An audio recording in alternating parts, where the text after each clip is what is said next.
हरी नागपुर गांव में रहने वाला एक इलेक्ट्रीशियन था। वो अपने गांव का इकलौता इलेक्ट्रीशियन था और इसलिए हर शादी में नागपुर वाले हरी तोता को ही बुलाया करते थे। एक रात जब हरी एक शादी से अपना काम खत्म करके घर वापस लौट रहा था, तब अचानक ही उसे गांव की नदी के पास बैंड बाजे की आवाज आने लगी। वो ये सुनकर बहुत हैरान हुआ।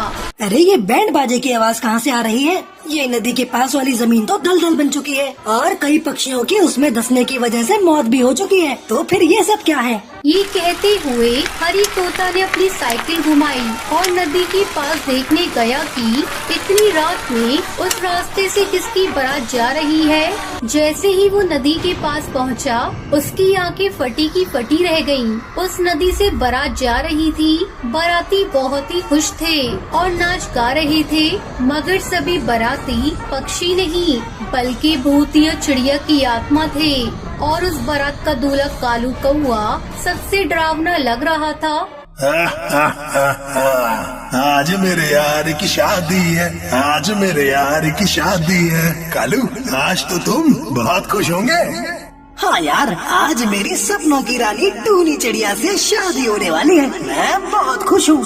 हरी ये सब देख ही रहा था कि अचानक ही उसकी आंखों के सामने नदी के पास वाली जमीन धंस गई, जिस पर दूल्हा खड़ा था। ये देखते ही हरी की चीख निकल गई।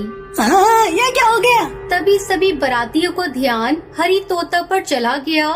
जमीन धंसने की वजह से दूल्हा कालू कौआ नदी में गिर चुका था। जब भूतिया बाराती दूल्हे को बचाने आगे बढ़े तो जमीन और धंसती चली गई और देखते ही देखते बारात के सभी पक्षी उस नदी में गिर गए।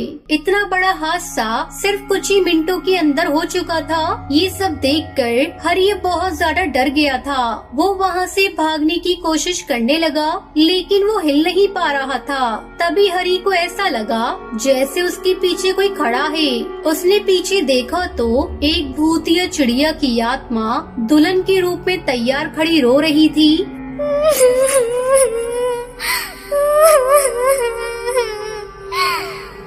भाई साहब, हमारी मदद करो। मेरा होने वाला दूल्हा उस नदी में गिर गया है। उसे बचा लो भाई साहब, उसे बचा लो। मैं कुंवारी ही मर जाऊंगी।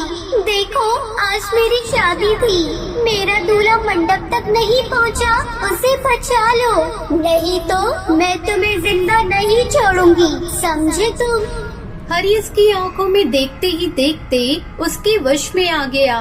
धीरे धीरे वो नदी की तरफ जाने लगा और सभी भूतिया चिड़िया की आत्मा उसके आसपास इकट्ठी होकर जोर जोर से रोने लगी।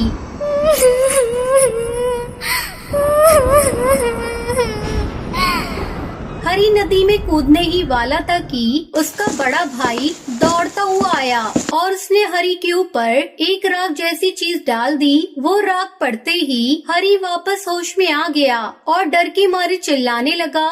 तब तक वो सारी भूतिया चिड़िया की आत्मा वहाँ से गायब हो गई थी। फिर उसका भाई बंटी उसे घर लेकर आया। उसकी दादी ने उसे बताया, जब मैं 6 साल की थी तब मैंने सुना था कि नदी के पास गुजरने वाली एक बारात के सारे पक्षी नदी में गिरकर मर गए थे। उसके बाद जितने भी पक्षी रात के समय उस नदी से गुजरे, उनमें से न जाने कितने पक्षियों ने नदी में कूदकर अपनी जान दे दी और इसलिए कोई भी पक्षी उस नदी के रास्ते से नहीं जाता। बंटी ने मुझे बताया था तुम्हारे लौटने वाले रास्ते के बीच में वो नदी पड़ेगी और इसलिए मैंने तुम्हें बचाने के लिए तुम्हारे भाई को वहाँ पहले ही भेज दिया था। ये सब सुनकर हरी तोता बहुत दुखी हुआ और उस दिन के बाद हरी तोता फिर कभी उस नदी के आसपास भी नहीं भटका।